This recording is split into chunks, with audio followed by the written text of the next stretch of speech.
نوف كن ربين الحمد لله الحمد لله. بسم الله الرحمن الرحيم. الحمد لله والصلاة والسلام على رسول الله وعلى آله وصحبه ومن والاه. هواس كينيا دعوتوت كينيا. السلام عليكم ورحمة الله وبركاته. قويا راكنان ربي نقهي كالتي لان كنو اسم برقيني جرة. الحمد لله رب العالمين.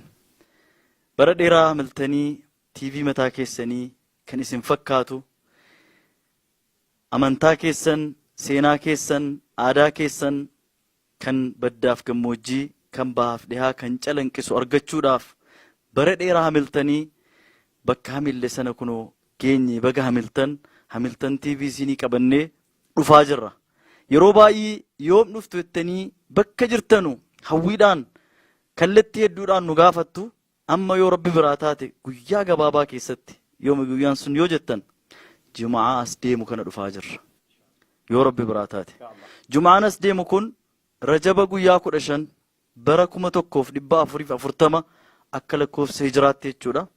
Akkasumas immoo maggaabitii 13 akka lakkoofsa biyya kanaatti lakkoofsa habashaatti bara 2011 akka lakkoofsa afaan keenyaatti immoo bitootessa guyyaa 22 maarchii guyyaa 22 bara 2019 isiniif dhufaa jirra. Sagantaa adda addaa qabannee dhufaa jirra. jalqabaa jirra. Maaliin dhuftu jettanii nu gaafachuun hin mala. Televizyinaan dhufna. Frequency isaa gaafachuun keessan hin mala. Gabaabaadha. Baay'een ifaajjan. 11:55 lakkoofsa kana yoo itti gannaqxan gadi isinii buusa televizyinni keessan saatalaayitii Naayil Saatii irraa jechuudha. Akkasumas polarization isaa yoo barbaaddanis vertical irratti barbaaduu dandeessu. Kanaafuu guyyaa gabaabaa keessatti sagantaa qabannee dhufaa jirra. Nu eeggadhaan jennu gaamma qophaaha asitti dhiyaadhaa jenna galatooma. Assalaamu alaykum wa rahmatullahi wa barakatuh.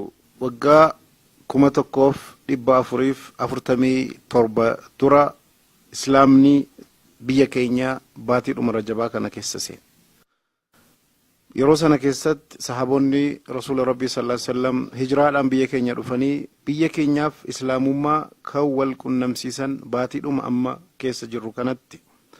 Amma immoo fedhii Rabbiitiin kenna Rabbiitiin televizyiniin xiyyeeffannaasaa afaan Oromootiin waa'ee diin Islaamaa keenya ulamoota qabnu beektoota qabnu ummata keenyaaf wal barsiisnee jijjiirama guddaa gara kallattii diiniitiin fiduudhaaf televizyiniin Hamilten qophiisaa fixee jimaata as dhufu kana eegala jechuudha.